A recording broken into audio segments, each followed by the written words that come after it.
اور اس کے علاوہ جامعہ الازہر میں بھی پڑھائی جاتی ہے۔ آپ کے مرشد حضرت امیر الحسن نے کہا تھا کہ ایک کتاب لکھو حدیث شریف پر، جب وہ مکمل ہوگی تو دنیا میں انقلاب آ جائے گا۔ آپ نے یہ کتاب ترتیب شریف اپنے حجرے کے ساتھ ایک درخت کے نیچے بیٹھ کر لکھی۔ یہ درخت کا تنا آج بھی اس حجرے میں محفوظ ہے۔ علامہ اقبال نے فرمایا تھا، کھول کر آنکھیں میرے آئینہ گفتار میں، آنے والے دور کی دھندلی سی ایک تصویر دیکھ۔ آج وہ تصویر روشن نظر آتی ہے۔ بابا جی سرکار ایک دعا مانگا کرتے تھے کہ دنیا کے تمام مسلمان ایک مرکز پر متحد ہوں اور اس کا نام اسلامستان ہو۔ یا اللہ، ہم تیرے محکوم ہوں اور ساری دنیا کے حاکم ہوں، اور یہ حکومت سدا قائم رہے۔ یہ دعا آج بھی آپ کو دارالاحسان میں غزوہ بدر کے یادگار مینار پر لکھی دکھائی دے گی، اصحاب بدر کے ناموں کے ساتھ۔ اب ترتیب شریف کا حکم یاد کریں کہ آپ کے مرشد نے کہا تھا کہ ایک کتاب لکھو حدیث شریف پر، جب وہ مکمل ہوگی تو دنیا میں انقلاب آ جائے گا۔ تیسری بات کہ وہ وقت قریب ہے کہ اقوام عالم کے فیصلے پاکستان کی ہاں اور نہ میں ہوا کریں گے۔ ان تینوں باتوں کو ملائیں اور ان میں آپس میں ربط ملاحظہ کریں تو اس بات پر یقین ہو جاتا ہے کہ پاکستان اور دنیا اسلام کا مستقبل روشن اور محفوظ ہے، اور یہ کہ 21ویں صدی واقعی پاکستان کی صدی ہے انشاءاللہ۔ آپ نے یہ بھی اکثر فرمایا کہ میں نے 2 کاموں کے لیے اللہ اللہ کی۔ پہلی یہ کہ حضور پاک صلی اللہ علیہ وسلم کی امت مرحومہ کی بخشش ہو جائے، اور دوسری مسلمانوں کی عظمت رفتہ کو بحال کرنے کے لیے کہ وہ وقت دوبارہ آ جائے اور مسلمانوں کو سرداری ملے۔ بہت خوب سر، زبردست۔ بڑی بات ہے کہ آپ کی لکھی گئی کتاب مدینہ یونیورسٹی میں آج بھی پڑھائی جاتی ہے، اور یہ بھی بات بڑی حیران کن ہے کہ روحانی اشارہ ہوا کہ جب کتاب مکمل ہوگی انقلاب کا آغاز ہو جائے گا۔ ایسا لگتا ہے کہ کچھ ہونے کو ہے۔ اچھا سر، آپ کی زندگی سے جڑے کچھ روحانی واقعات پر بھی روشنی ڈالیں۔ جی سر۔ دنیاوی ڈیوٹی کے ساتھ آپ فرائض کے علاوہ لاتعداد اذکار کرتے تھے، جن کی تفصیل بتائیں تو آپ کو محسوس ہوگا کہ یہ تمام اذکار ہر روز کرنا ایک عام انسان کیا شاید ہی کوئی تسلیم کرے کہ یہ ممکن ہے کہ ایک دن میں اتنے اذکار کیے جا سکیں، لیکن اللہ اپنے دوستوں کو تیار لسان جیسے تحفے عطا فرماتا ہے جس سے یہ سب کچھ ممکن ہو جاتا ہے۔ آپ نے کبھی ایک پیسہ بھی اگلے دن کے لیے نہیں رکھا، حالانکہ ہزاروں لوگ اور مریض 3 وقت کھانا کھاتے تھے، آج بھی کھاتے ہیں۔ آپ کی خدمات کے اعتراف میں محکمہ ڈاک نے اپریل 2013 کو ایک یادگاری ٹکٹ جاری کیا، آپ سکرین پر ملاحظہ فرما سکتے ہیں۔ آپ کے دربار پر کوئی غلہ نہیں، جیسا پہلے بتایا، چندہ نہیں لیا جاتا۔ واقعات اور کرامات بے شمار ہیں، لیکن میرے خیال میں تعلیمات زیادہ ضروری ہیں۔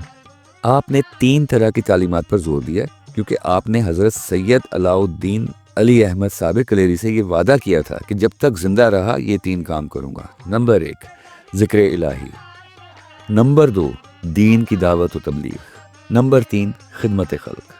ذکر کے مراکز پنجاب کے مختلف شہروں میں قائم ہیں، باقی کا مجھے آئیڈیا نہیں ہے کیونکہ میں نے خود نہیں دیکھا، لیکن پنجاب میں میرے اکثر شہروں میں میرے دیکھے ہوئے ہیں۔ میرے اپنے شہر میں 7 قبرستان ہیں، جہاں ہر روز کسی ایک قبرستان میں مقررہ شیڈیول کے مطابق بعد نماز فجر محفل ذکر ہوتی ہے۔ سبحان اللہ سر، پنجاب میں آپ جیسی روحانی شخصیت کا ہونا پنجاب کے لیے بڑا اعزاز ہے۔ اچھا سر، میرا آخری سوال آپ سے حضرت صوفی ابو انیس برکت علی لدھیانوی رحمۃ اللہ علیہ کی تعلیمات کے بارے میں ہے کہ اس بارے میں بھی بتائیں، اور یہ بھی بتائیں کہ آپ کا وصال کب ہوا، اس پر بھی کچھ ارشاد فرمائیں۔ جی قریشی صاحب۔ آپ کی تبلیغ سے ہزاروں لوگوں نے اسلام قبول کیا اور آپ کے ہاتھوں کرامات کی بارش ہوتی رہی۔ آپ نے اپنی پوری زندگی اسلام کی تبلیغ میں گزار دی۔ بابا جی نے اسلام قبول کرنے والے نئے بچوں کی تعلیم کے لیے اپنے پاس ایک مدرسہ قائم کیا، اس کے کورسز وضع کیے اور اپنی ہی کتابیں لکھی جو مساجد کے اسکولوں میں وسیع استعمال میں آتی ہیں۔ خود مذہب تبدیل کرنے والوں کے لیے جو بنیادی طور پر خانہ بدوش تھے، صوفی برکت علی نے انہیں اپنی طرف سے اور چندے سے گھر بنوا کے دیے۔ آپ نے پاکستان کے سرکاری T V channel P T V کو بہت سارے انٹرویوز دیے۔ عام سجادہ نشینوں کے برعکس کچی جھونپڑیوں میں ڈیرا جما کر نہ صرف لاکھوں انسانوں کی کایا پلٹ دی، بلکہ عمل و کردار کا ایسا انمول نمونہ پیش کیا کہ جس کے تذکرے رہتی دنیا تک ہوتے رہیں گے۔ آپ کے سامنے صدر، بادشاہ، وزراء آپ کی خدمت میں حاضر ہوتے، لیکن کسی کو آپ کے آگے دم مارنے کی ہمت نہ ہوتی۔ بڑے بڑے حکمران، وزراء لاکھوں روپے جیبوں میں لے کر آپ کے سامنے پیش ہوتے، لیکن آپ بے نیازی سے انہیں جواب دیتے ہوئے ایک پائی بھی قبول نہ کرتے۔ آپ کہتے کہ میں اللہ کی خاطر یہ ڈیوٹی سر انجام دے رہا ہوں اور اسی میرے مالک نے اس نظام کو چلانے کا بندوبست کیا ہوا ہے۔ امریکہ کے ایک رفائی ادارے نے 1992 میں آپ کو 5 ارب روپے دینے کی پیشکش کی، مگر آپ نے اسے قبول نہیں کیا۔ آپ نے ہمیشہ ایک ہی اصول پر عمل کیا کہ آج کا مال آج ہی ختم ہو، کل کی روزی کل ملے گی۔ نیز فرماتے تھے کہ ہماری روزی پرندوں کی طرح ہے کہ صبح گھونسلوں سے بھوکے اٹھتے ہیں اور شام کو سیر ہو کر لوٹا کرتے ہیں۔ آپ نے 1 لاکھ سے زائد افراد کو مشرف اسلام کیا، جس میں زیادہ تر تعداد خانہ بدوشوں کی ہے۔ آج یہ خانہ بدوش یا حیو یا قیوم کی صدائیں بلند کرتے نظر آتے ہیں اور مبلغ دین بن کر بھٹکے ہوئے لوگوں کو اسلام کی شاہراہ پر گامزن کرتے نظر آتے ہیں۔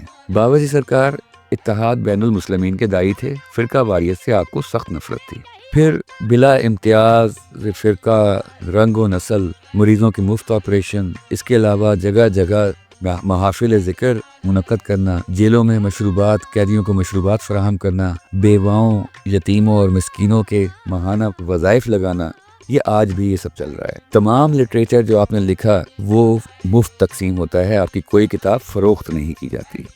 صوفی برکت علی 85 سال کی عمر میں 16 رمضان المبارک بمطابق 26 جنوری 1997 کو وفات پا گئے، اور آپ کا مزار فیصل آباد میں چک 242 میں دسوہا میں کیمپ دارالاحسان میں واقع ہے۔ سالانہ عرس مبارک ہر سال 16 رمضان کو المستفیض دارالاحسان سمندری روڈ فیصل آباد میں منایا جاتا ہے۔ ماشاء اللہ، سبحان اللہ سر۔ حضرت صوفی ابو انیس برکت علی لدھیانوی رحمۃ اللہ علیہ ایک روحانی شخصیت ہی نہیں بلکہ ایک روحانی عہد تھا، جس نے خلق خدا کی وہ خدمت کی جو تا قیامت یاد رکھی جائیں گی۔